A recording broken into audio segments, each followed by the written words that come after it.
Hi friends, I'm Dalia. Welcome to simpleindianrecipes.com, your online guide to simple and healthy home style cooking. Today I'll be sharing in detail about making idli batter at home. If you open the fridge in any South Indian home, there is more than 95% chance that you'll find a big box of idli batter. Once you make a big batch of idli batter and refrigerate, you can enjoy idlis and other tiffin items made with the same batter throughout the week.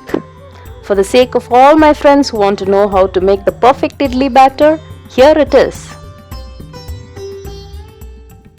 So let's look at the ingredients needed. So for 1 cup of urad dal, you need 4 cups of idli rice, 1 tablespoon of fenugreek seeds and salt required.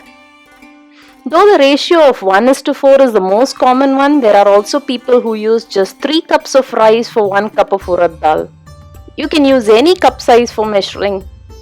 One more thing to mention is about the rice. I have used idli rice here, which is a type of parboiled rice specially sold for making idlis. If you live in a place where you cannot find idli rice, you can use any type of boiled rice or raw rice and make the same idli batter. So the first step is to soak the rice and urad dal. So usually I take the fenugreek seeds along with the urad dal and the rice in a separate bowl. Before soaking, you need to wash the urad dal and the rice separately at least 3 to 4 times until the water runs clear.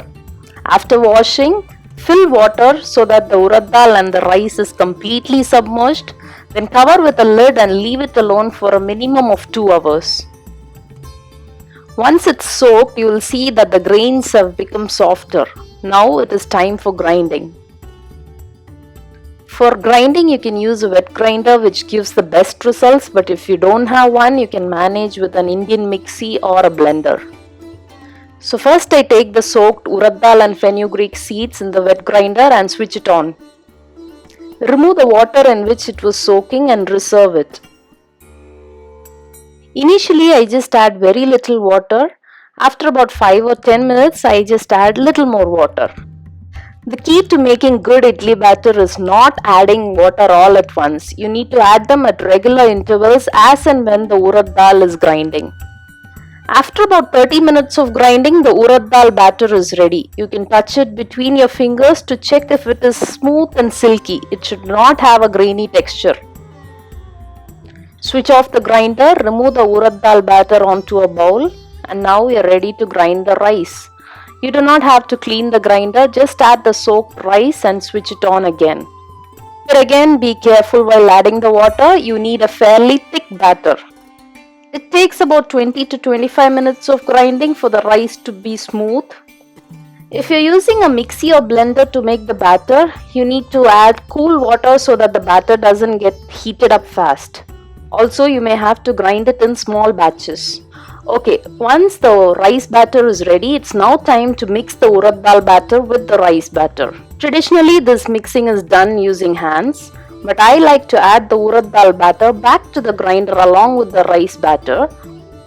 Add required salt and grind it again for just 5 more minutes. This time is sufficient for both the batters and the salt to get well combined. Now the batter is ready. You just have to switch off the grinder and remove the batter into a large box. The box or vessel that you use should be large enough, giving enough space for the batter to expand after fermentation. Cover it and leave it in a warm place undisturbed for about 8 to 12 hours to ferment. In hot places, the batter gets fermented in about 8 hours, whereas in colder places, it takes longer, even up to 15 hours. In foreign countries where it is very cold, you may have to keep the batter in the convection oven with the light switched on, or you may have to cover the vessel with a thick blanket to give the warmth needed for fermentation.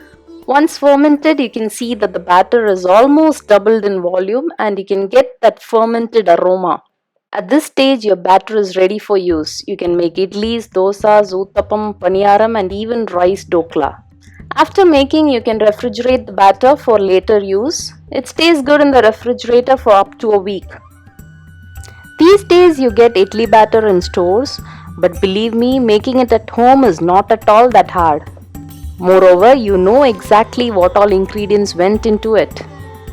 In the coming days, I'll be sharing more ideas of how to use this batter and also the different ways of making idlis. So do not hesitate, make your own batch of idli batter today. If you like this video, do subscribe to our YouTube channel and share it with your family and friends. Also join us in our other social networks like Facebook, Google+, Twitter, Pinterest, etc. For detailed recipe and step-by-step instructions, check out my website simpleindianrecipes.com. See you again with some more interesting recipes. Until then, bye-bye.